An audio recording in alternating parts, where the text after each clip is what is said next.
നാരായണാഖിലഗുരു ഭഗവൻ നമസ്തേ. ഗുരുവായൂരപ്പ മുരുക. ഓം ഹര നമ പാർവതീപതേ. ഹര ഹര മഹാദേവ. സർവേശ്വര, വേദമാകണ കൽപ്പവൃക്ഷത്തിൽ നിന്ന് വന്നിട്ടുള്ള പക്വമായിട്ടുള്ളൊരു പഴമാണ് ഭാഗവതം. അതിലത്തെ ആ ചാറ് ഇങ്ങനെ എടുത്തിട്ട് നമുക്ക് തന്നത് ശുഗമഹർഷിയാണ്.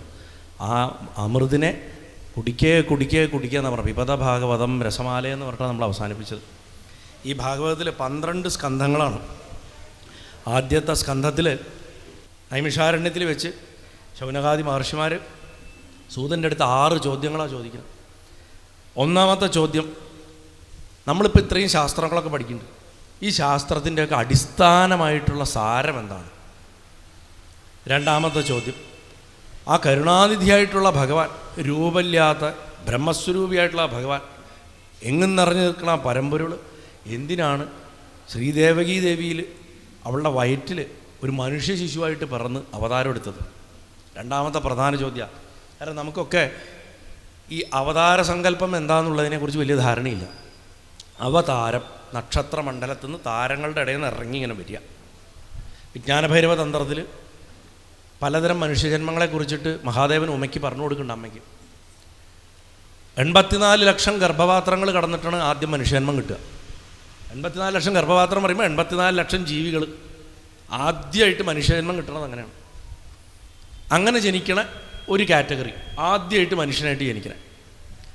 രണ്ടാമത് മനുഷ്യനായിട്ട് ജനിച്ചു, കയ്യിലിരിപ്പുണ്ട്, വീണ്ടും താഴത്തെ തട്ടുകളിലേക്ക് പോയി, പട്ടി, പൂച്ച, ഈച്ച, കൊതു ഒക്കെ ആയിട്ടൊക്കെ ജനിച്ച് വീണ്ടും മനുഷ്യനായിട്ട് ആ ദ്രോഹങ്ങളൊക്കെ അനുഭവിച്ച് തിരിച്ചു വന്ന് വീണ്ടും ജനിക്കുന്ന രണ്ടാമത്തെ കാറ്റഗറി.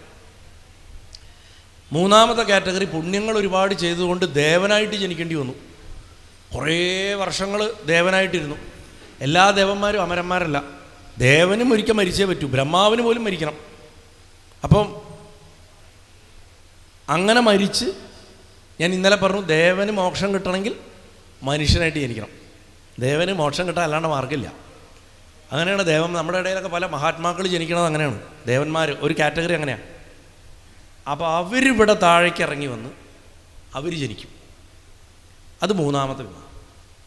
ഇനി നാലാമത്തെ വിഭാഗം ഈ ചക്രത്തു നിന്നൊക്കെ കടന്നു.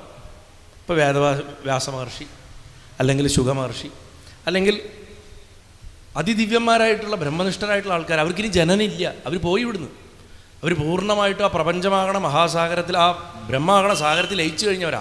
പക്ഷേ ഭഗവാൻ ചിലപ്പോൾ ഇച്ഛിച്ചാൽ വീണ്ടും ജനിക്കേണ്ടി വരും. അതുകൊണ്ട് മോക്ഷം കിട്ടി എന്നുള്ളത് കൊണ്ട് ഇത് ഫൈനൽ ജന്മമെന്ന് എവിടെയും എഴുതി വയ്ക്കാൻ പറ്റില്ല. ഭഗവാൻ വിചാരിക്കുകയാണ്, എന്നിൽ ലയിച്ചു ചേർന്ന ആ അംശം ഭൂമിയിൽ പോയിട്ട് വീണ്ടും ജനിച്ചിട്ട് ഇന്ന കാര്യങ്ങളൊക്കെ ചെയ്യട്ടെ. അങ്ങനെ ഭൂമിയിലേക്ക് നമ്മളെ പറഞ്ഞയക്കും. ആ പറഞ്ഞയക്കുമ്പോൾ അങ്ങനെ ജനിക്കുന്ന വ്യക്തികൾക്ക് മാത്രം ഏതമ്മയുടെ ഗർഭപാത്രത്തിൽ പോയി ജനിക്കാമെന്ന് നിശ്ചയിക്കാൻ പറ്റും.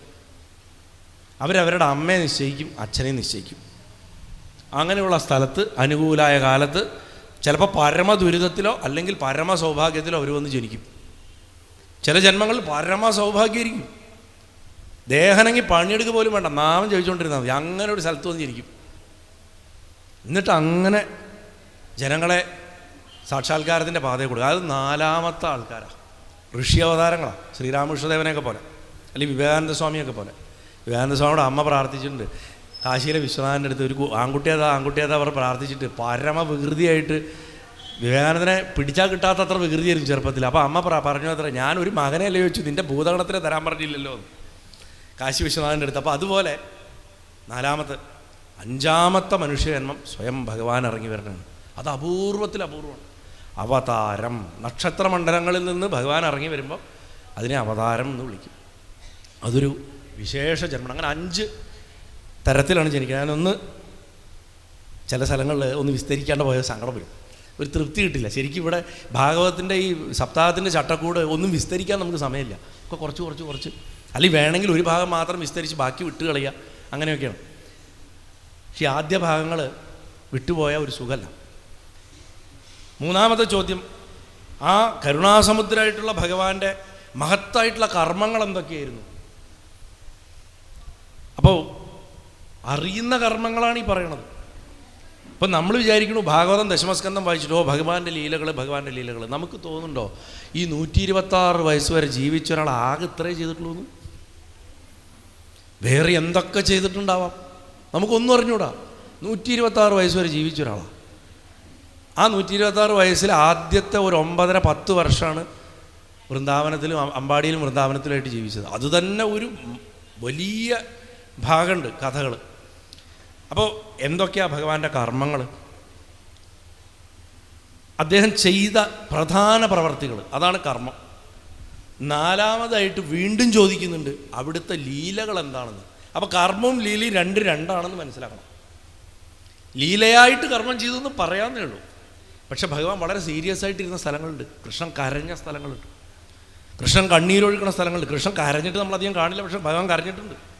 ഭഗവാൻ പശ്ചാത്തപിച്ച പോലെ സംസാരിക്കുന്ന സ്ഥലങ്ങളുണ്ട്. ഭഗവാനെ ശരിക്കും ആ രൂപത്തിൽ കാണണമെങ്കിൽ ഭാരതം വായിക്കണം, ഭാഗവതത്തിനെ കാട്ടിലും.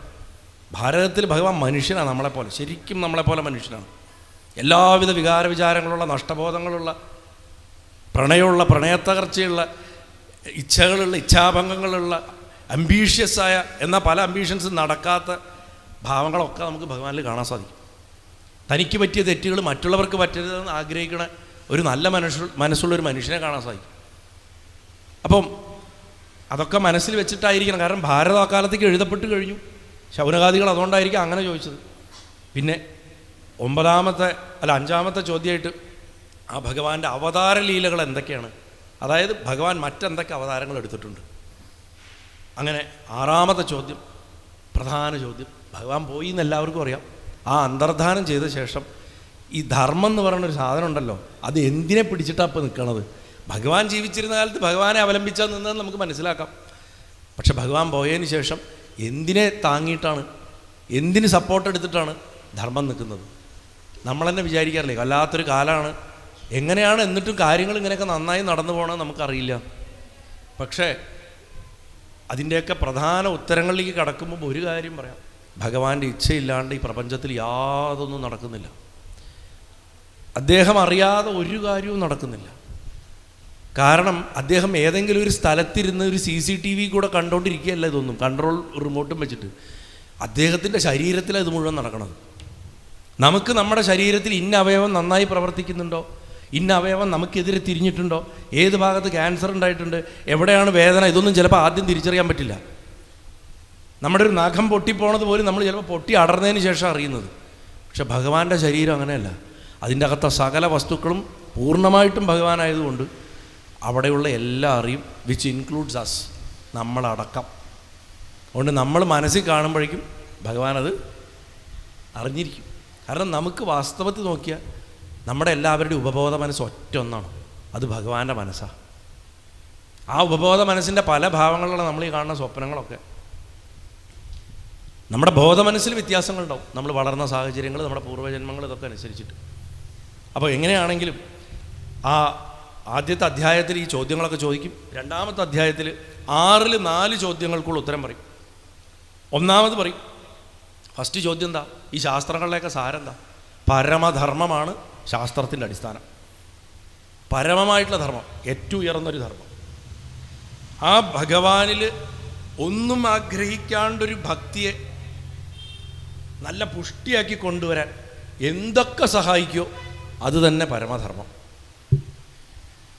എന്താ പരമമായിട്ടുള്ള ധർമ്മം എന്ന് ചോദിച്ചാൽ വളരെ എളുപ്പത്തിലാണ് ഡിഫൈൻ ചെയ്തിരിക്കുന്നത്. ഇന്നതെന്ന് പറഞ്ഞില്ല. എന്ത് ചെയ്താലൊക്കെയാണോ, എന്തൊക്കെ ചെയ്താലാണോ ഭഗവാനിൽ നമുക്ക് ഒന്നും ആഗ്രഹിക്കാണ്ട്, ഇങ്ങോട്ട് ഭഗവാനെ എനിക്ക് ഇന്നത് വേണമെന്ന് പറയാത്ത നിഷ്കാമമായിട്ടുള്ള ഭക്തി ഉണ്ടാവണത്, അത് ചെയ്യാൻ എന്തൊക്കെ സഹായിക്കണ്ടോ അത് മുഴുവൻ പരമധർമ്മം. അതിന് സഹായിക്കാത്ത വേറെ എന്തൊക്കെ ധർമ്മങ്ങളുണ്ടെങ്കിലും അതിനൊന്നും ആയുസില്ല, ഫലമില്ല, നിൽക്കില്ല. സയൻസ് ആൻഡ് ടെക്നോളജിയിൽ പോലും ഈശ്വരാർപ്പണമായിട്ട് ചെയ്യുമ്പോഴാണ് അതിന് വർക്കുണ്ടാവും. എത്ര പേര് അഗ്നിച്ചിറകുകൾ വായിച്ചിട്ടുണ്ട്? വിങ്സ് ഓഫ് ഫയർ, അബ്ദുൽ കലാമിൻ്റെ. കലാം പറയുന്നുണ്ട്, കലാമിനോടൊരു പത്രപ്രവർത്തകൻ ചോദിക്കുന്നുണ്ട്, നിങ്ങളൊരു സയൻറ്റിസ്റ്റ് അല്ലേ, ശാസ്ത്രം പഠിച്ച ആളല്ലേ, നിങ്ങൾക്ക് എങ്ങനെ ദൈവവിശ്വാസിയാവാൻ പറ്റുന്നു? നിങ്ങളെങ്ങനെ ഈ കാണാത്ത ഒരു ശക്തിയിൽ വിശ്വസിക്കും? നിങ്ങൾ തെളിവനുസരിച്ചിട്ട് വേണ്ടേ വിശ്വസിക്കാൻ? എന്ന് ചോദിക്കുമ്പോൾ അദ്ദേഹം പറഞ്ഞൊരു ഉത്തരവുണ്ട്. അദ്ദേഹം DRDOയിൽ സയൻറ്റിസ്റ്റ് ആയിരിക്കുന്ന കാലത്ത്, രാഷ്ട്രപതിയൊന്നും ആയിട്ടില്ല, ആ കാലത്ത് പറഞ്ഞു, ഞാൻ ശാസ്ത്രം പഠിക്കും തോറും ഈ പ്രപഞ്ചത്തിൻ്റെ രഹസ്യങ്ങൾ ഓരോന്നോരോന്നായിട്ട് അനാവരണം ചെയ്യും തോറും ഇനിയും ഏറെ പഠിക്കാനുണ്ടെന്ന് മനസ്സിലാക്കും തോറും ഇതിൻ്റെയൊക്കെ പുറകിൽ പ്രവർത്തിച്ച ബുദ്ധിയെ ആലോചിച്ചിട്ട് ഞാൻ അത്ഭുതം കൂറിക്കൊണ്ടിരിക്കണേ, എങ്ങനെ ഞാൻ വിശ്വസിക്കാണ്ടിരിക്കുന്നു ചോദിച്ചു. അതാണ് യഥാർത്ഥ ശാസ്ത്രജ്ഞൻ. ഐൻസ്റ്റൈനും അതാ പറഞ്ഞത്, God never plays dice with the universe. ഈശ്വരൻ പ്രപഞ്ചത്തെ വെച്ച് പകിട കളിക്കില്ല, മനുഷ്യൻ ചെയ്യും. നമ്മൾ പ്രകൃതിയെ നശിപ്പിക്കും, ആറ്റം ബോംബ് പൊട്ടിക്കും, പലതും ചെയ്യും. ഭഗവാൻ ചെയ്യില്ല. അത് ഈശ്വരവിശ്വാസികളായിരുന്നു പല വലിയ ശാസ്ത്രജ്ഞന്മാർ. അതാണ് അതിലെ ഏറ്റവും വലിയ രസം. അപ്പോൾ രണ്ട് മഹാത്മാക്കളായിട്ടുള്ള രണ്ട് ശാസ്ത്രജ്ഞന്മാരുടെ പേരുകളാണ് ഇപ്പോൾ എടുത്ത് ഞാൻ പറഞ്ഞത്. ഒരാൾ നമ്മുടെ നാട്ടുകാരൻ, ഒരാൾ അന്യദേശക്കാരനാണെങ്കിലും ലോകത്തിൻ്റെ ചിന്തയെ മാറ്റിമറിച്ച ഒരാളാണ് 20-ാം നൂറ്റാണ്ടിൽ. വാസ്തവത്തിൽ ഐൻസ്റ്റൈൻ്റെ തിയറികളൊക്കെ തന്നെ ഭാഗവതത്തിൽ കാണാൻ പറ്റും. ജനറൽ തിയറി കാണാം, സ്പെഷ്യൽ തിയറി കാണാം. പഠിക്കുന്ന കുട്ടികൾക്കൊക്കെ പരിശോധിച്ച് നോക്കാവുന്നതാണ്.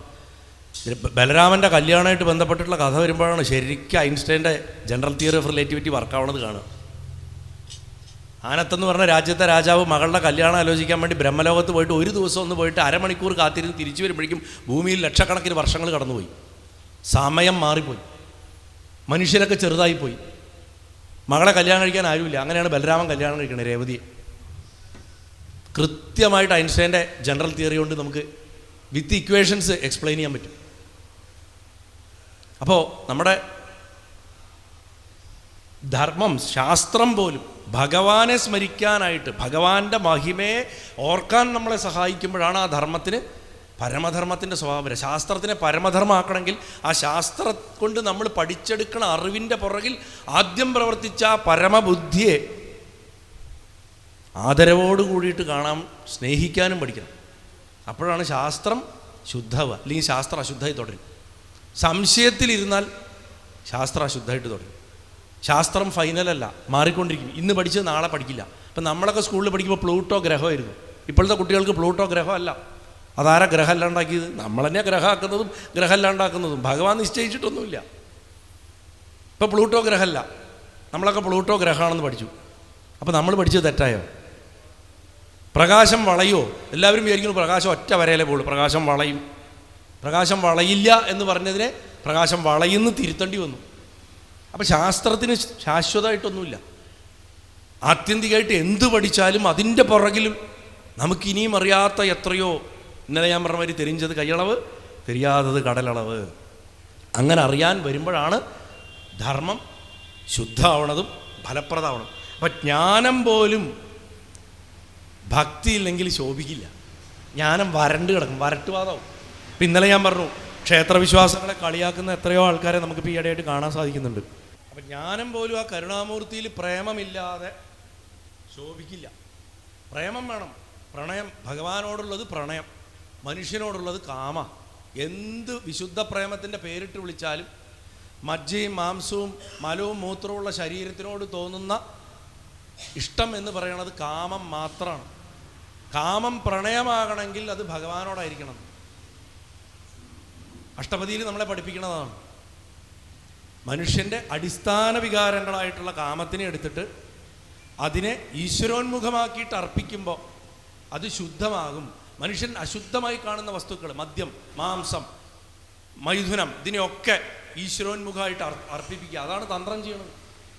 അശുദ്ധമായിട്ടുള്ള ആ പേരും പറഞ്ഞിട്ട് അത് തിന്നുമായി ചെയ്യാനല്ല, അതിൽ അശുദ്ധി കിടക്കുകയാണ്.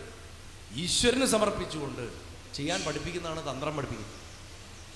അനവധി മാർഗങ്ങൾ, അനവധി ചിന്താപദ്ധതികൾ. ഏതു മാർഗവും ഈശ്വരങ്കലേക്ക് നമ്മളെ തിരിച്ചു വിടുമ്പോൾ മാത്രം ആ ധർമ്മവും മാർഗവും ശുദ്ധവും. അതവിടെ പഠിപ്പിക്കുന്നു. അതുകൊണ്ട് വരട്ടുവാദം പോലെ ജ്ഞാനം മാത്രം പറഞ്ഞിട്ട് ഒക്കെ ബ്രഹ്മമാണ്, ക്ഷേത്രത്തിൽ പൂജ കഴിക്കേണ്ട ആവശ്യമില്ല, ഭഗവാനെ സ്നേഹിക്കേണ്ട ആവശ്യമില്ല, ഭഗവാന് രൂപമില്ല, അതൊക്കെ ശരിയാണ്. ഇതൊന്നും വരട്ടുവാദം പോലെ പറയരുത്. ഭഗവാന്റെ യഥാർത്ഥ സ്വരൂപമില്ലായ്മയാണ് എന്ന് മനസ്സിലാക്കുക. ഒരു രൂപമില്ലായ്മയാണെന്ന് മനസ്സിലാക്കുക. എന്നാൽ അതേസമയം ഭഗവാനെ ഒരു ഉണ്ണിയായിട്ടോ, കൂടപ്പുറപ്പായിട്ടോ, ഭർത്താവായിട്ടോ, കാമുകനായിട്ടോ, ഗുരുനാഥനായിട്ടോ, സഹോദരനായിട്ടോ ഒക്കെ സ്നേഹിക്കുക. അതിന് ഇന്ന ഇഷ്ടാനിഷ്ടങ്ങളുടെ ഒന്നുമില്ല. നമ്മുടെ വ്യക്തിപരമായിട്ടുള്ള ടേസ്റ്റുകളനുസരിച്ച് അപ്പം ഭഗവാൻ അർപ്പിക്കാത്ത കർമ്മങ്ങളുടെ കഥ പറയാനില്ല. ഭക്തി ഇല്ലാത്ത ജ്ഞാനം അശുദ്ധമാണെങ്കിൽ പിന്നെ ബാക്കിയുള്ള കർമ്മങ്ങളുടെ കാര്യം പറയാനുണ്ടോയെന്നാണ് ചോദിക്കുന്നത്. ബാക്കി നമ്മൾ എന്ത് ചെയ്യുന്നതും, രാവിലെ എണീച്ച് രാത്രി കിടന്നുറങ്ങണ വരെയുള്ള സകലതും നിത്യജീവിതം ഭഗവാങ്കലേക്ക് സമർപ്പിച്ച് കൊടുക്കുമ്പോൾ നമ്മുടെ ജീവിതം തന്നെ ഒരു ഭജനയാവും.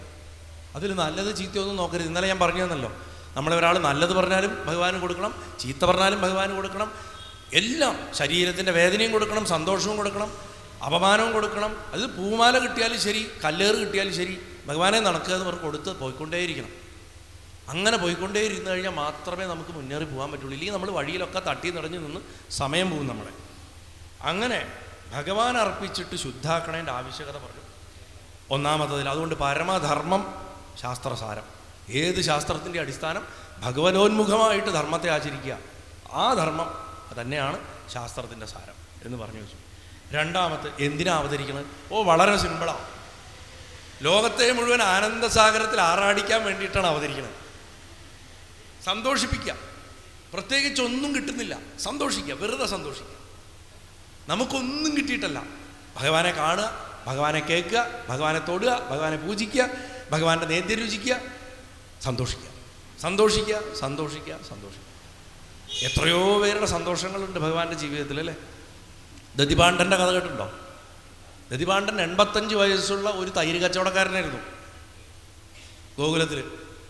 85 വയസ്സായിട്ടും പാവം പണിയെടുത്തിട്ട് വേണം വീട് പോറ്റാൻ. അങ്ങനത്തെ എത്രയോ വാർദ്ധക്യത്തിലെത്തിയിട്ടുള്ള അച്ഛന്മാരും അമ്മമാരും നമ്മുടെ നാട്ടിൽ നിന്നും കാണാം. കാവൽക്കാരായിട്ടും അതും ഇതും മക്കൾ സമ്പാദിച്ചുകൊണ്ട് വന്ന് വീട്ടിൽ സ്വസ്ഥമായിട്ട് റിട്ടയർമെൻറ്റ് ലൈഫ് എടുക്കേണ്ട ആൾക്കാരാണ്. ദതിപാണ്ഡൻ്റെ അവസ്ഥ തന്നെയായിരുന്നു. അപ്പം ദിവസവും രാവിലെ മൂപ്പര് അധികാലത്ത് തൈരൊക്കെ പാലൊക്കെ കറന്നെടുത്ത് തൈരൊക്കെ റെഡിയാക്കി പാലൊക്കെ ആയിട്ട് ഭാണ്ഡത്തിൽ ദതി വെച്ച് തൈരും വെച്ച് കൊണ്ടുപോകണവനായതുകൊണ്ട് അവനെ അതുകൊണ്ട് ദതിപാണ്ഡൻ എന്ന് വിളിച്ചു. അതായത് അദ്ദേഹത്തിൻ്റെ അച്ഛനും അമ്മയും ഇട്ട പേര് പോലും മറന്നുപോയി എന്നാണ് പറയണം. നമ്മൾ ചില ആൾക്കാരെ ഓരോ പേരൊക്കെ വിളിക്കില്ലേ, അവരുടെ യഥാർത്ഥ പേരെന്താ നമ്മൾ അന്വേഷിച്ചിട്ട് പോലും ഉണ്ടാവില്ല. ബില്ലടയ്ക്കാൻ വരുന്ന ഒരാൾക്കൊരു പേര്, അല്ലേ? അങ്ങനെയൊക്കെ പല പേരുകളുണ്ടായിരുന്നു. ഇപ്പോൾ പണ്ട് പുത്തൂർ ഭാഗത്ത് ചേച്ചിക്കൊക്കെ ഓർമ്മയുണ്ടോ? വീരഭദ്രൻ എന്ന് പറഞ്ഞ ഒരാളുണ്ടായിരുന്നു, ഓർമ്മയുണ്ടോ? നമ്മുടെയൊക്കെ KSEB ബില്ല് കൊണ്ട് അടച്ചിരുന്നു. അവൻ്റെ പേര് ശരിക്കും വീരഭദ്രൻ എന്നല്ല, അവനെ കണ്ട ഭൂതഗണത്തിനെ പോലെ ഇരിക്കുന്നു പറഞ്ഞിട്ട് ആരോട്ട പേരാത്ര പണ്ട്. ആ ഒരാളുടെ വൈരൂപ്യത്തിന് ഒരു പേര് കൊടുക്കണം. കുബേരൻ്റെ യഥാർത്ഥ പേര് കുബേരൻ എന്നാണോ? അല്ല. ശരീരം കാണാൻ കൊള്ളാത്തവെന്നാണ് കുബേരൻ എന്നുള്ള വാക്കിൻ്റെ അർത്ഥം. അതല്ല, അദ്ദേഹത്തിൻ്റെ പേര് വൈശ്രവണൻ എന്നാണ്. വിശ്രവസിൻ്റെ മകനാണ്. നല്ല പേരാണ് വൈശ്രവണൻ. പക്ഷെ വിളിക്കൂല, കുബേരനെ വിളിക്കുള്ളൂ. കാശുള്ളവനോട് എപ്പോഴും അസൂയുണ്ടല്ലോ നാട്ടുകാർക്ക്. അപ്പോൾ അതുകൊണ്ട് കുബേരൻ, കാണാൻ കൊള്ളില്ല അവനെ, അങ്ങനെ പറയും കുബേരൻ. അപ്പോൾ ഇതുപോലെ ദതിപാണ്ഡൻ്റെ പേരും ഇതേ അവസ്ഥയായിരുന്നു. അങ്ങനെ ഒരു ദിവസം മൂപ്പരറിഞ്ഞു, മൂപ്പരുടെ രാജാവാണ് നന്ദഗോപർക്കൊരു കുട്ടി ഉണ്ടായിട്ടുണ്ട്. കാണാനൊന്നും പോകാനൊന്നും പറ്റിയിട്ടൊന്നുമില്ല. കാരണം ജീവിതം അങ്ങനെയാണ്. രാവിലെ പുള്ളി ഒരു ദിവസം തൈര് കൂടായിട്ട് ഇങ്ങനെ പോണ സമയത്ത് അമ്മ അടുക്കളയിലായിരുന്നുകൊണ്ട് നമ്മുടെ ആൾ ഒരു 3 മാസം പ്രായമുണ്ട്, മുട്ട് കുത്തിയിട്ട് വരാന്തേ വന്നിട്ട് നിൽക്കുക. അപ്പോൾ ദതിപാണ്ഡൻ ഇങ്ങനെ കടന്നു പോകുമ്പോൾ ദതിപാണ്ഡന് തന്നെ ആരോ വിളിക്കുകയാണ് തോന്നുന്നു. പുറത്തു കൂടെ പോവുക. അപ്പോൾ ഇത് ആംഗ്യ ഭാഷയിൽ എന്തോ പറഞ്ഞു. പുള്ളിക്കിത് ഇതിനെ പിന്നെ ഒരു തവണ കണ്ടാൽ മതിയല്ലോ, അങ്ങനെ വലിക്കുമല്ലോ. ആ അബദ്ധത്തിൽ നോക്കിപ്പോയി. ദതിപാണ്ഡൻ നോക്കിയതാണ് പ്രശ്നം. അങ്ങനെ ആ പാത്രവും തൈരൊക്കെ കൊണ്ടുവന്ന് അവിടെ വന്ന് അതിൻ്റെ അടുത്ത് വന്നിട്ട് അതിൻ്റെ വായിൽ കുറച്ച് വെണ്ണ വെച്ച് കൊടുത്തു. അത് വളരെ സന്തോഷത്തോടെ അത് രുചിച്ച് കഴിച്ചിട്ട് മുട്ടുകുത്തി അങ്ങനെ ഓടി ഉള്ളിക്കും പോയി. ഒന്നും മിണ്ടിയില്ല. ഇത് ദിവസം പതിവായി. കാരണം ദതിപാണ്ഡൻ ആദ്യത്തെ ദിവസം ആ വെണ്ണ കൊടുത്ത് പോയപ്പോൾ മധുരയിൽ ചെന്നപ്പോൾ അന്ന് കൊണ്ടുപോയ സ്റ്റോക്കിലും കൂടുതൽ ഡിമാൻഡ് വന്നു. മുഴുവൻ വിറ്റുപോയി. അത്രയും പൈസ അയാൾ ജീവിതത്തിൽ കണ്ടിട്ടില്ല. മഹാലക്ഷ്മി അങ്ങോട്ട് അനുഗ്രഹിച്ചു. രണ്ടാമത്തെ ദിവസവും നന്ദഗോപരുടെ പുത്രൻ കൊടുത്തു. ഇത് തന്നെ ഫലം. ഇങ്ങനെ 9 മാസക്കാലം കൊടുത്തു. 9 മാസക്കാലം ഡെയിലി രാവിലെ 7 മണിക്ക് ദതിപാണ്ഡൻ പോകണമെങ്കിൽ കോലായിൽ ഉണ്ണി ഉണ്ടാവും. ആദ്യം മുട്ടുകുത്തിയിട്ടായിരുന്നു, പിന്നെ മെല്ലെ പിടിച്ച് നിൽക്കാൻ തുടങ്ങി, പിന്നെ അത്യാവശ്യം നടക്കാൻ തുടങ്ങി. അങ്ങനെ 1 വയസ്സായി ഭഗവാന്. 1 വയസ്സായിട്ട് ഏതാനും ദിവസങ്ങൾ കഴിഞ്ഞപ്പോൾ ഒരു ദിവസം ദതിപാണ്ഡൻ ഇതേപോലെ രാവിലെ നേരത്തെ പോകുമ്പോൾ ഭക്ഷണം ഇത് കൊടുത്തിട്ടാണ് പോയത്. ഉച്ചയായപ്പോൾ തിരിച്ച് നന്ദഗോപരുടെ വീടിൻ്റെ ഏകദേശം സമീപ പ്രദേശത്ത് എത്തിയപ്പോൾ അദ്ദേഹത്തിന് ഭയങ്കര ക്ഷീണം വന്ന് അവിടെ ഭാണ്ഡീരം എന്ന് പറഞ്ഞ വലിയൊരു വടവൃക്ഷമുണ്ട്. ആ വൃക്ഷത്തിൻ്റെ തണലിൽ പോയിട്ട് ഇതൊക്കെ അവിടെയൊക്കെ വെച്ചിട്ട് അങ്ങോട്ട് ഇരുന്നു. എന്നിട്ട് ആലോചിച്ചു, 5 വയസ്സിൽ ചുമടെടുക്കാൻ തുടങ്ങിയതാണ്. ഇന്നേ വരെ ഈ കെട്ട് തലേന്ന് താഴെ വയ്ക്കാൻ പറ്റിയിട്ടില്ല. ഒരു തൃപ്തിയും കിട്ടിയിട്ടില്ല. ഒരാളും വന്ന് നീ ഭക്ഷണം കഴിച്ചോ, നിനക്ക് വിശ്രമിക്കണ്ടേന്ന് ഇന്നേ വരെ ചോദിച്ചിട്ടില്ല. എന്നെ അന്വേഷിച്ചിട്ട് ഇങ്ങോട്ടാരും വരലുണ്ടായിട്ടില്ല എന്ന് പറഞ്ഞ് സങ്കടപ്പെട്ടിരിക്കുന്ന സമയത്ത് പെട്ടെന്ന് ഒരു അനക്കം കണ്ടു. അടുത്ത് നോക്കുമ്പോൾ മൂപ്പരവിടെ നിൽക്കുക. ആകെ പേടിച്ച് കണ്ണൊക്കെ കലങ്ങി ഒരു കരച്ചിലൊക്കെ കഴിഞ്ഞ മട്ടുണ്ട്. എനിക്ക് എവിടെയെങ്കിലും ഒളിക്കണം പറഞ്ഞു. ദതിവാണ്ട നോക്കുമ്പോൾ ഉണ്ണിയാണ്. അമ്മ തല്ലാനിട്ട് ഓടിച്ചിരിക്കുക. അപ്പോൾ അമ്മയുടെ കയ്യിൽ നിന്ന് രക്ഷപ്പെട്ടിട്ട് ഈ ആലിൻ്റെ പുറകിൽ വന്നതാണ്. അപ്പോൾ ദതിവാണ്ടനോട് പറഞ്ഞു, എന്നെ എവിടെയെങ്കിലും ഒളിപ്പിക്കുക, ഇല്ലെങ്കിൽ അമ്മ എന്നെ എപ്പോൾ പിടിച്ച് അടിക്കുന്നു. അപ്പോൾ ദതിവാണ്ടൻ പറഞ്ഞു, ഞാൻ എവിടെ നിന്നെ ഒളിപ്പിക്കാനാ കുട്ടി, നീ ഇത്രയും വലിയ കുട്ടിയല്ലേ, എൻ്റെ കയ്യിൽ ആകതായി ഭാണ്ഡവും കുറച്ച് തൈരുക്കുറയുള്ളൂ, എന്നെ തൈരുക്കുടത്തിൽ ഒളിപ്പിച്ചോ എന്ന് പറഞ്ഞു. നിന്നെ തൈരുക്കുടത്തിൽ കൊള്ളില്ല. ആരാ പറഞ്ഞതെന്ന് പറഞ്ഞിട്ട് കാല് അതിൻ്റെ ഉള്ളിൽ വെച്ചു, അടുത്ത കാല് വെച്ചു, ഇരുന്നു, ചുരുണ്ട് ഗർഭപാത്രത്തിൽ അമ്മയുടെ വയറ്റിൽ കിടക്കണ മാതിരി അങ്ങോട്ട് കിടന്നു. ദതിവാണ്ടൻ്റെ കണ്ണ് തള്ളിപ്പോയി. ഒരു തൈരുക്കുടത്തിൻ്റെ ഉള്ളിൽ ഒരു കുട്ടിയെ കൊള്ളുമോ? അപ്പോഴാണ് ഉള്ളിലൊരു സ്ഫോടനം ഉണ്ടാകും. ഒന്നുമില്ലെങ്കിൽ ഇവൻ യോഗിയാണ്, അല്ലെങ്കിൽ ഇവൻ യോഗേശ്വരൻ. രണ്ടാമത്തതാണെന്ന് അങ്ങേർക്ക് അകത്ത് ഭഗവാന്റെ ഇച്ഛ കൊണ്ട് തോന്നി, ഇത് നാരായണനാണ്. നീ നാരായണനാണോ എന്ന് ചോദിച്ചു. ഇങ്ങനെ കിടന്നിട്ട് ചോദിച്ചു, എന്താ സംശയം എന്ന് ചോദിച്ചു. അപ്പം പറഞ്ഞു, നീ നാരായണനാണെങ്കിൽ എനിക്ക് നിൻ്റെ സ്വരൂപം കാണിച്ചു തന്നു. ആ തൈരുക്കുടത്തിൻ്റെ ഉള്ളിൽ അനന്തശായിയായിട്ട് കാണിച്ചു കൊടുത്തു. ഇങ്ങോട്ട് വന്നോളൂ എന്ന് പറഞ്ഞു. അയാളെയും തൈരുക്കുടത്തിൻ്റെ ഉള്ളിലേക്ക് പിടിച്ചിറക്കി അങ്ങനെ കൊണ്ടുപോയി വൈകുണ്ഠത്തിലേക്ക്. അത് കഴിഞ്ഞിട്ട് വീണ്ടും പുറത്ത് വന്ന് അവിടെയൊക്കെ കളിച്ച് നടന്ന് അമ്മയുടെ അടുത്തേക്ക് തിരിച്ചു പോവുകയും ചെയ്തു. ഈ കഥയ്ക്ക് പല പാഠഭേദങ്ങളുണ്ട്. പക്ഷേ ഭഗവാൻ എന്തിനാണ് ഭൂമിയിൽ അവതരിക്കണമെന്ന് ചോദിച്ചാൽ അത് ഇങ്ങനത്തെ കാര്യങ്ങൾക്കാണ്. നമ്മളെയൊക്കെ വിളിച്ചുകൊണ്ട് പോകാൻ വരിക. ആനന്ദസാഗരത്തിൽ ആറാടിക്കാനാണ് അദ്ദേഹം അവതരിക്കുന്നത്. മൂന്നാമത്തെ ചോദ്യം, എന്താ അദ്ദേഹത്തിൻ്റെ കർമ്മം? അദ്ദേഹത്തിന് പ്രധാന കർമ്മം 3 എണ്ണം. ബ്രഹ്മാവിൻ്റെ രൂപത്തിലും വിഷ്ണുവിൻ്റെ രൂപത്തിലും രുദ്രൻ്റെ രൂപത്തിലും പ്രപഞ്ചത്തെ, ബ്രഹ്മാണ്ടത്തെ സൃഷ്ടിച്ച് സ്ഥിതി ചെയ്യിപ്പിച്ച് ലയിപ്പിച്ച് കളയുക. ഇതാണ് അദ്ദേഹത്തിൻ്റെ പ്രധാന കർമ്മങ്ങൾ. എല്ലാറ്റിലും പ്രവേശിച്ചിട്ട് സർവത്തിനെയും നിയമനം ചെയ്യുക. അതായത് ഇന്നതുമാതിരി നടക്കണം, അത് കൃത്യമായിരിക്കണം, ഇന്ന സമയത്ത് ഇന്ന സംഭവങ്ങൾ ഉണ്ടാവണം, ഇന്ന കാലത്ത് ഇന്ന തരം ധർമ്മങ്ങൾ ഉണ്ടാവണം. ഇതൊക്കെ ഭഗവാന്റെ നിശ്ചയമാണ്. ഇന്ന ചിന്താപദ്ധതികൾ ഉയർന്നു വരണം, ഇന്ന ചിന്താപദ്ധതികൾ ക്ഷയിക്കണം. ഇതൊക്കെ ഭഗവാന്റെ നിശ്ചയമാണ്. ബഹുമതങ്ങൾ രൂപപ്പെടുന്നത് പോലും ഭഗവാന്റെ നിശ്ചയമാണ്. അങ്ങനെ നിയമനം ചെയ്യുകയും 2 അല്ല 1 ആണെങ്കിലും തൻ്റെ യോഗമായ കൊണ്ട് ഒരു രസത്തിന് പലവിധ രൂപങ്ങളെടുത്തിട്ട്, കാരണം ഒറ്റയ്ക്കിരുന്ന് മടുത്തു മൂപ്പർക്ക്, അതുകൊണ്ട് പലതായിട്ട് ഈ ലോകമായിട്ട് ഇരിക്കുന്നു. കാരണം ഭഗവാന്റെ ഏകാന്തത മാറ്റാൻ വേറെ വഴിയില്ല. ഭഗവാൻ അത്ര ഒറ്റപ്പെട്ട ഒരാളാണ്. അതുകൊണ്ടാണ് നമ്മളോട് ഇത്ര സ്നേഹം. അതിനൊരിക്കലും ഒറ്റയ്ക്കിരിക്കാൻ പറ്റില്ല. നമ്മൾക്ക് പോലും ഭഗവാൻ ചിലപ്പോൾ ശല്യമാണെന്ന് തോന്നിപ്പോവും അദ്ദേഹത്തിനെ ശരിക്കും സ്നേഹിക്കാൻ തുടങ്ങിയ. കാരണം ഇത് വിട്ടുപോവില്ല.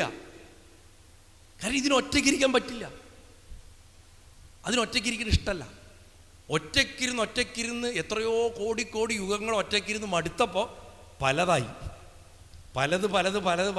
ഇങ്ങനെ ഇരിക്കുകയാണ്. ഇപ്പോൾ ഇനിയൊരു ഘട്ടം വരുമ്പോൾ അതൊക്കെ മടുക്കുമ്പോൾ ഒക്കെ ഒറ്റയ്ക്കിരുന്നാൽ മതി ഇതുകൊണ്ടൊരു പോക്കുണ്ട്. അപ്പോൾ ഇത് മുഴുവൻ ഉപസംഹരിച്ച് പോവുകയും ചെയ്യും.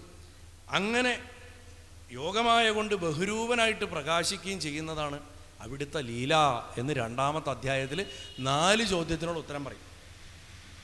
3-ാമത്തെ അധ്യായം വരുമ്പോൾ ഭഗവാന്റെ അവതാരങ്ങളെക്കുറിച്ച് ചോദിക്കുകയാണ്. പൂർണ്ണസ്വരൂപനായിട്ടുള്ള ഭഗവാൻ, ഓം പൂർണ്ണമത പൂർണ്ണമിതം പൂർണ്ണാത് പൂർണ്ണമുദച്യതേ പൂർണ്ണസ്യ പൂർണ്ണമാദായ പൂർണ്ണമേവാവശിഷ്യതേ. ഇന്നലെ നമ്മൾ തുടങ്ങുമ്പോൾ ആദ്യം ചൊല്ലിയ മന്ത്രം. ആ പൂർണ്ണരൂപത്തിലിരിക്കുന്ന വേദങ്ങളും ഉപനിഷത്തുക്കളും പറഞ്ഞ പൂർണ്ണത എന്താ? എന്തെടുത്താൽ എന്ത് പിന്നെയും അവശേഷിക്കണോ അത് പൂർണ്ണം. എന്തൊക്കെ നശിച്ചു എന്ന് തോന്നിയാലും എന്തവശേഷിക്കണോ അത് പൂർണ്ണം. ആ പൂർണ്ണസ്വരൂപനായിട്ടുള്ള ഭഗവാൻ ശ്രീകൃഷ്ണചന്ദ്രൻ. ഭഗവാന് ഗർഗമഹർഷിയിട്ട പേരാണ്. കൃഷ്ണൻ എന്നല്ല പേരിട്ട്, കൃഷ്ണചന്ദ്രൻ എന്നാ പേര്. കൃഷ്ണചന്ദ്രൻ മത്സ്യം, കൂർമ്മം, വരാഹം, നരസിംഹം തുടങ്ങിയിട്ടുള്ള അനവധി അവതാരങ്ങളെ സ്വീകരിച്ചു. അതിൽ 25 അവതാരങ്ങൾ പ്രധാനം. അതിലത്തെ ഏറ്റവും പ്രധാനം 10 അവതാരങ്ങൾ. അങ്ങനെയൊക്കെ കണക്കുകൾ പറയും. അങ്ങനെയുള്ള അവിടുത്തെ ഓരോ അവതാരങ്ങളും ശുകമഹർഷി പറയാണ് ആനന്ദത്തിൻ്റെ വ്യത്യസ്ത രൂപങ്ങളാണ്. ആനന്ദത്തിൻ്റെ സാന്ദ്രാനന്ദം എന്ന് നമ്മൾ വിളിക്കണ ആ സാന്ദ്രാനന്ദത്തിൻ്റെ വ്യത്യസ്ത രൂപങ്ങളാണ് ഓരോ അവതാരവും. ഭഗവാന്റെ അവതാരങ്ങളെ നമ്മൾ സൂക്ഷിച്ച് നോക്കിയാൽ ഒരു കാര്യം മനസ്സിലാവും. ജാതകത്തിൽ നമ്മൾ ഗ്രഹചക്രങ്ങളിൽ ബുധനാണ് ഭഗവാന്റെ അവതാരങ്ങൾ പ്രതിനിധീകരിക്കുക. ബുധൻ എന്തെങ്കിലും കുഴപ്പമുണ്ടെങ്കിൽ ഭഗവാന്റെ അവതാരങ്ങളെ പൂജിക്കാനാണ് പറയുക, അല്ലെങ്കിൽ ത്രിപുരസുന്ദരി. ഈ അവതാരങ്ങളൊക്കെ തന്നെ പ്രപഞ്ചത്തിൽ ഉണ്ടായിട്ടുള്ള എന്തെങ്കിലുമൊക്കെ പ്രശ്നങ്ങളുടെ പോംവഴികളായിരിക്കും, സൊല്യൂഷൻസാണ്. എന്തെങ്കിലുമൊക്കെ പ്രശ്നങ്ങൾ ഉണ്ടായിട്ടുണ്ടാവും, ആ പ്രശ്നങ്ങൾക്കുള്ള സൊല്യൂഷനായിരിക്കും ഓരോ അവതാരവും. അതുകൊണ്ട് ഒരു അവതാരം ഉണ്ടാവണമെങ്കിൽ അതിനൊരു സൊല്യൂഷനായിരിക്കും. ചില സൊല്യൂഷൻസ് ഇതാ വന്നു ഇതാ പോയി, കാര്യം നടത്തി പോയി. ചില സൊല്യൂഷൻസ് ഒരു പൂർണ്ണായുസ് മനുഷ്യനെ പോലെ ജീവിച്ച് തീർക്കും. രാമനൊരു സൊല്യൂഷനാണ്, കൃഷ്ണനൊരു സൊല്യൂഷനാണ്, പരശുരാമനൊരു സൊല്യൂഷനാണ്, വാമനൻ ഒരു പോംവഴിയാണ്, നരസിംഹം ഒരു പോംവഴിയാണ്, മത്സ്യം പോംവഴിയാണ്, കൂർമ്മം പോംവഴിയാണ് അല്ലേ. ഇതൊക്കെയും വളരെ പ്രധാനമായിട്ട് സൂക്ഷ്മാർത്ഥത്തിൽ അനവധി അർത്ഥങ്ങളുണ്ട്. രണ്ടെണ്ണം ചുരുക്കി പറയാം, അല്ലെങ്കിൽ 3 ചുരുക്കി പറയാം. മത്സ്യം എന്ന് പറഞ്ഞാൽ ജീവൻ്റെ ആദ്യത്തെ രൂപമാണ് മത്സ്യം. ഒരു പുരുഷ ബീജം മത്സ്യരൂപമാണ് മത്സ്യം, ആദ്യത്തെ രൂപം. രണ്ടാമത്തെ രൂപം കൂർമ്മം. എന്താ കൂർമ്മം? നമ്മൾ ആമാന്ന് പറയും. മന്ദരപർവ്വതത്തിനെ കടയുമ്പോൾ കടലിൻ്റെ അടിയിൽ ഉറച്ചു പോയത് കൊണ്ട് അതിന് നല്ലൊരു മുട്ട് കൊടുത്തിട്ട് ഇങ്ങനെ കറക്കാനുള്ള എളുപ്പത്തിന് വേണ്ടി പ്രത്യക്ഷപ്പെട്ടതാണ്. പാലാഴി കടയുമ്പോൾ എന്നാ പറയുക. വാസ്തവത്തിൽ എന്താ ഈ മന്ദരപർവ്വതം? നമ്മുടെ നട്ടെല്ലാണ്. കയറിൻ്റെ 2 വശം ഇടയും പിങ്കളയാകണ 2 നാഡികളാണ്. അത് അസുരശക്തിയും ദേവശക്തിയും വലിക്കുന്നു എന്ന് പറഞ്ഞാൽ നമ്മുടെ ദുർഗുണങ്ങളും സൽഗുണങ്ങളും രണ്ടും അങ്ങോട്ടും ഇങ്ങോട്ടും വലിച്ച് കടയുമ്പോൾ നമ്മുടെ സുഷുമ്ന വഴി കുണ്ഡലിനി ഉയരും. അതാണ് അത് ഉയർന്ന് സഹസ്രാരത്തിൽ തട്ടുമ്പോൾ അമൃത കലയെന്ന് അമൃതം സ്രവിക്കും. ആ യാത്രയിലാണ് ഈ ലക്ഷ്മി ഉണ്ടാവണമെന്നും ആദ്യം ചേട്ട വരണതും ജ്യേഷ്ഠാഭഗവതി വരണം, പിന്നെ ലക്ഷ്മി വരണതും ചന്ദ്രൻ വരണതും, ഇങ്ങനെ പലരും വരും. പല പ്രോഡക്റ്റുകൾ നമ്മുടെ ശരീരത്തിൽ തന്നെ ഉണ്ടാവണത്. പാലാഴി മഥനം നമ്മുടെ ശരീരത്തിൻ്റെ അകത്താണ്. നിങ്ങൾ കരുതുന്ന പോലെ ഏതോ ഒരു കാലത്ത് എവിടെയോ ഒരു വെളുത്ത പാലൊഴിച്ച കടലിൻ്റെ അകത്തിട്ട് കലക്കിയതൊന്നുമല്ല. അപ്പം ഈ കൂർമ്മം എന്താ? നട്ടെല്ലിനെ താങ്ങി നിർത്തിയിട്ട് യോഗവിദ്യയിൽ ശ്വാസത്തിനെ കറക്റ്റ് ചെയ്യണമെങ്കിൽ എന്തിനെ അടിസ്ഥാനപ്പെടുത്തിയിട്ടായിരിക്കണം നട്ടെല്ലിനെ കടയണത്? സുഷുമ്നെ, പ്രാണനെ. കൂർമ്മം ച പ്രാണൻ, പ്രാണൻ ച വായു, വായു പ്രധാനായ ഗുരുവായു. നീ കൂടുതൽ പറയണ്ടല്ലോ. ഇപ്പം എന്താ ഗുരുവായൂരപ്പൻ എപ്പോഴും ഞാൻ പറയാറുണ്ട്. നമ്മുടെ ശരീരത്തിൻ്റെ അകത്തിരിക്കുന്ന പ്രധാനമായ വായു ഏതാണോ അതാണ് ഗുരുവായ വായു. ഗുരു ലഘു എന്ന് പറഞ്ഞാൽ ഗുരു പ്രതിഷ്ഠിച്ചു വായു പ്രതിഷ്ഠിച്ചു എന്നുള്ളതൊക്കെ പിൽക്കാലത്തെ കഥകളാണ്. നമ്മൾ രണ്ടും പറയണമല്ലോ. ഇപ്പം ഞാൻ ഈ ഡോക്യുമെൻ്ററിയിൽ ഇപ്പോൾ 3ാമത്തെ എപ്പിസോഡിൽ ഗുരുവായൂരപ്പൻ്റെ ആ കഥ ഞാൻ കാണിച്ചിട്ടുണ്ട്. പക്ഷെ ആ കഥയിലും ഉപരിയായിട്ടുള്ള മഹത്വം ഗുരുവായൂരപ്പനുണ്ട്. അപ്പം പ്രാണൻ ആണ് കൂർമ്മം. ഇനി പശുപ്രായമുള്ള മനുഷ്യൻ, നമ്മളൊക്കെ മൃഗസ്വഭാവമാണ് മനുഷ്യ ശരീരത്തിരിക്കുമ്പോൾ. നമുക്ക് ദേവത്വം വന്നാൽ ദേവത്വത്തിനെ കാണിക്കുന്നത് സിംഹത്തെ കൊണ്ടാണ്. സിംഹത്തിൻ്റെ തലയും മനുഷ്യൻ്റെ ശരീരവും. നരഹരി, നൃഹരി, അതായത് ഈശ്വര സാക്ഷാത്കാരം കിട്ടിയ മനുഷ്യനാണ് നരസിംഹം പ്രതിനിധീകരിക്കുന്നത്. ഇങ്ങനെ ഓരോ ഗുണങ്ങൾക്കും ഓരോന്നിനും അവതാരങ്ങളെ ഓരോന്നെടുത്ത് നമുക്ക് മണിക്കൂർ കണക്കിന് ഇങ്ങനെ വിസ്തരിച്ച് ആനന്ദം അനുഭവിക്കാം. അതുകൊണ്ട് അവതാരങ്ങളൊക്കെ ആനന്ദസ്വരൂപങ്ങളാണ്. ഒരു സമുദ്രം ഇങ്ങനെ പരന്ന് കിടക്കുക. ആ പരന്ന് കിടക്കുന്ന സമുദ്രത്തിൻ്റെ ഒരു സൈഡിൽ കൂടെ ഒരു തോട് ഇങ്ങനെ പുറത്തേക്ക് ഒഴുകി, അല്ലെങ്കിൽ ഒരു മാനസ സരസ് എന്ന് പറഞ്ഞ വലിയൊരു തടാകം, അതിൽ നിന്നൊരു ഗംഗ ഒഴുകി, ഒരു യമുന ഒഴുകി, അപ്പുറത്തൊരു സിന്ധു നദി ഒഴുകി. ഇങ്ങനെ അനവധി നദികൾ ഒരു തടാകത്തുനിന്നോ ഒരു സമുദ്രത്തുനിന്നോ ഒഴുകണ പോലെയാണ് ഭഗവാൻ ഇന്ന് അവതാരങ്ങൾ ഇങ്ങനെ ഒഴുകി നീർച്ചാലുകളായിട്ട് കിടക്കണം. അങ്ങനെ അഖണ്ഡാനന്ദ സമുദ്രത്തിൻ്റെ സ്വരൂപത്തിലിരിക്കണ ഭഗവാൻ എന്നാണ്. അതാണ് സാന്ദ്രാനന്ദാവബോധാത്മകമനുപമിതം എന്ന് പറയാൻ തുടങ്ങാൻ തന്നെ കാരണം. ഇന്നലെ പറഞ്ഞു, നമ്മളെപ്പോലെ പട്ടേരിപ്പാടി ഇരുന്നിട്ട് ഭാഗവതം പഠിച്ചതിൻ്റെ ഫലമാണ് നാരായണീയം. നാരായണീയം ഒരു സ്റ്റാൻഡ് അലോൺ കൃതിയല്ല. നാരായണീയം പടുത്തുയർത്തിയിരിക്കണ ഭാഗവതത്തിലാണ്. ഭാഗവതമാണ് ഉപാസിച്ചത് ഭട്ടതിരി. അത് ഉപാസിച്ചിട്ടാണ് വാദം മാറിയത്. ആ ഉപാസിച്ചതിൻ്റെ ഫലത്തെ മറ്റുള്ളവർക്ക് കൂടെ ഉപകരിക്കത്തക്ക വിധത്തിൽ കാവിതാപുഷ്പങ്ങളായിട്ട് ഗുരുവായൂരപ്പൻ്റെ പാദങ്ങളിൽ താൻ മനസ്സിലാക്കിയ കാര്യത്തെ ഭാഗവതം പഠിച്ചിട്ട് ഞാൻ എന്ത് മനസ്സിലാക്കി ഗുരുവായൂരപ്പ, അത് ദാതാ ഞാൻ നിനക്ക് സമർപ്പിക്കണു എന്ന് പറഞ്ഞിട്ട് 100 ദശകങ്ങളെ കൊണ്ട് എഴുതി കൊടുത്താണ്. ഭാഗവതം തന്നെയാണ്.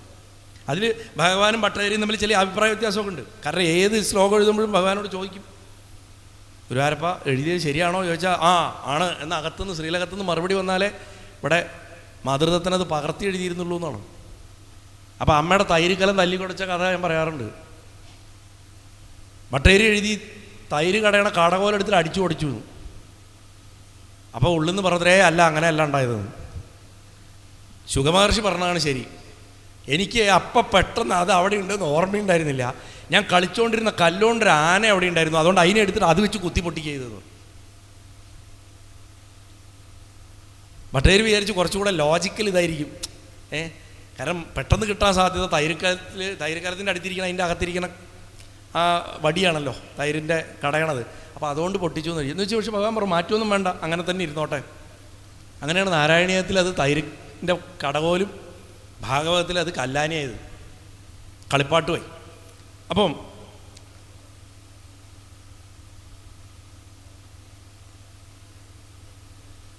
ഇങ്ങനെ അനന്തമായിട്ടുള്ള അവതാരങ്ങൾ ഭഗവാനാകണ മഹാസമുദ്രത്തിൽ നിന്ന് ഉത്ഭവിക്കുന്നു. ഇരുട്ടത്ത് തപ്പിത്തടഞ്ഞ് നടക്കുന്ന ആൾക്കാർക്കൊക്കെ സൂര്യൻ എങ്ങനെയാണോ അതേപോലെ അജ്ഞാനമാകണ കടലിൽ ഇരുട്ടിൽ ഉഴലുന്നവർക്കുള്ള വെളിച്ചമാണ് ഭാഗവതം. ഇപ്പം സകല ധർമ്മങ്ങൾ അതിനെ ആശ്രയിച്ചിട്ടാണ് ഇരിക്കണത് എന്ന് പറഞ്ഞു. ആ പരമകാരുണികനായിട്ടുള്ള ഭഗവാൻ അദ്ദേഹത്തിൻ്റെ ഭക്തരോടുള്ള സ്നേഹം കൊണ്ട് ദ്വാപരയുഗത്തിൽ വേദവ്യാസ മഹർഷിയുടെ രൂപത്തിൽ ആവിർഭവിച്ചു.